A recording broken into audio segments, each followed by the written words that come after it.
Nobody closes a room full of hecklers like Bill Burr does. And they started talking about domestic violence, right? For the 9 millionth time. Whether it's a loudmouth in the audience or a painfully awkward celebrity interview, Burr doesn't just do comedy, he goes on the attack.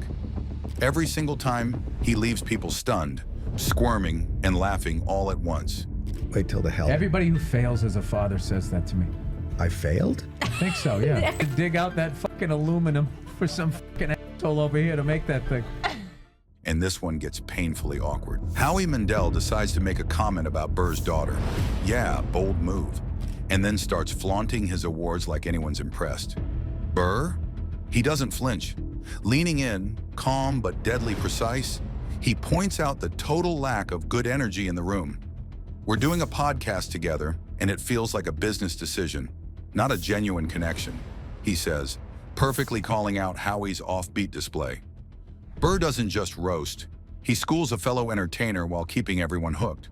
The audience can feel the tension, but also knows exactly who's running the show. Classic Burr, celebrity status, awards, none of it matters. Cross a line, act disrespectfully, half horrified, and he'll call you out, hard. And yes, the laughs, that's just dessert. Female voice does not travel well. I don't know what it is. Up close or in a whisper can make you hard. And this is where it gets absolutely insane. Picture this. A woman thinks she can toss one little jab at Bill Burr mid-set, and suddenly she's the joke. That's exactly what went down at this show. She yells something from across the room feeling clever. Burr? He doesn't skip a beat. He turns it into a full-on roast. Leaning in, eyes sharp like he's sizing up prey, he goes, "Can't understand your female voice. Sounds like two birds fighting over a French fry." The audience, losing it. She's just frozen, mouth wide open. Burr delivers it like it's nothing, but the burn lands hard. And here's the kicker. She thought she was being disruptive. Instead, she handed the crowd the biggest laugh of the night, entirely at her own expense. Burr made it look effortless. No yelling, no over-the-top theatrics. He just shredded her from 10 feet away. 22 caliber, protect the house. No big deal.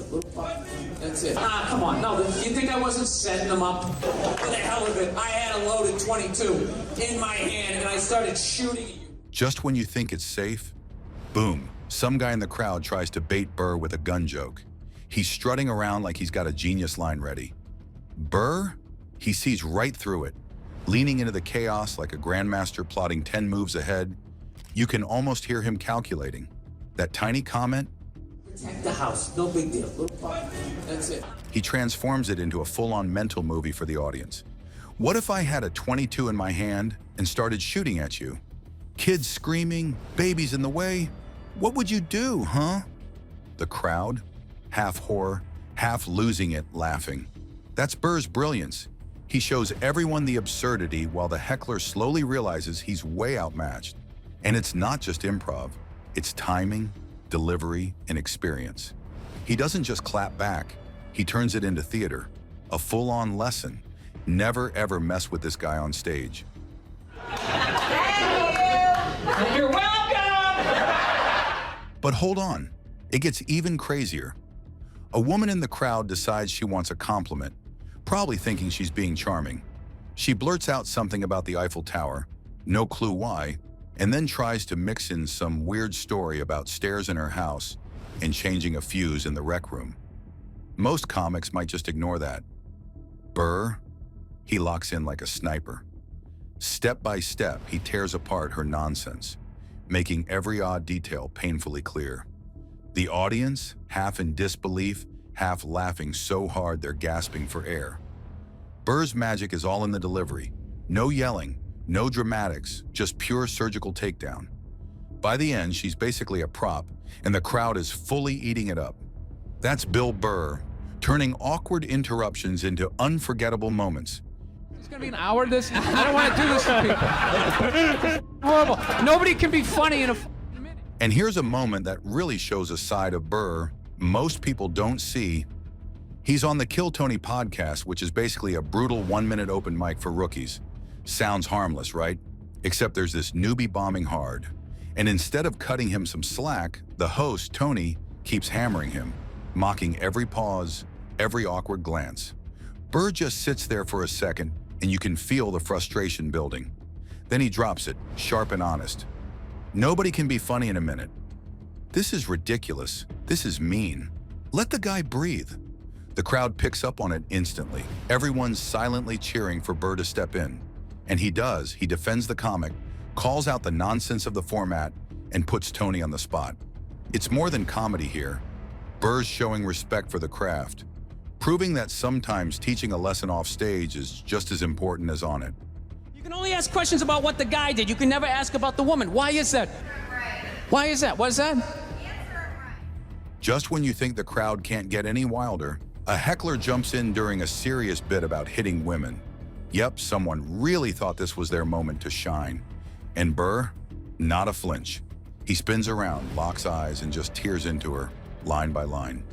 Wait, are you the genius who stood up halfway through? Parading around like I'm shooting a special here? What's wrong with you?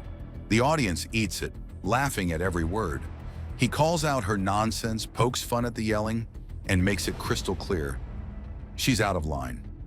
Burr doesn't resume his act until he's fully made his point, turning a chaotic interruption into a lesson wrapped in comedy. By the time he moves on, everyone in the room knows exactly who's running the show. That's Burr. He doesn't just shut down interruptions, he turns them into moments no one will forget. I just felt like a p*** after a while. Like, when are you gonna just, get off this f***ing couch here and go live your life? And this is where it gets downright savage. Christina P., co-host of Your Mom's House, decides she's going to psychoanalyze Bill Burr. Right in the middle of the interview. Yep, she's sitting there, cozy on the couch, acting like she's Freud reincarnated. Burr just stares, and you can practically see the gears turning. Then he drops it. Wait, you've got a psychology degree? Watched football for 40 years? You're not my life coach. Just like that, he shreds her whole argument. And here's the thing. It's not meant for the sake of being mean. It's pure Burr logic. He won't stand for unsolicited advice or people projecting their drama onto him. The tension in the room flips into laughter as he flips the script, making the self-proclaimed expert look, well, a bit ridiculous. And the best part? Christina P. had zero choice but to step back, because Burr doesn't just reply, he takes over. Homophobia. You always got to check. Like, what are you doing? For the story. With your manicured eyebrows. And it gets even weirder. Bill Burr on The Breakfast Club with Charlemagne. You think these interviews are going to be smooth, and then, bam, the host hits him with a totally random, awkward question about dating vibes. Charlemagne's trying to play detective on Burr's love life, asking if he ever felt a certain vibe from a woman. Burr, not a blink. He stares at him like, wait, you're serious right now? Then he goes full sarcasm, pointing out how ridiculous the question is, and the room can't stop laughing. He's calm, but every word lands like a sucker punch, basically saying, you're wasting everyone's time with this nonsense. That's classic Burr, sharp, unapologetic, and turning a dumb celebrity moment into pure comedy gold.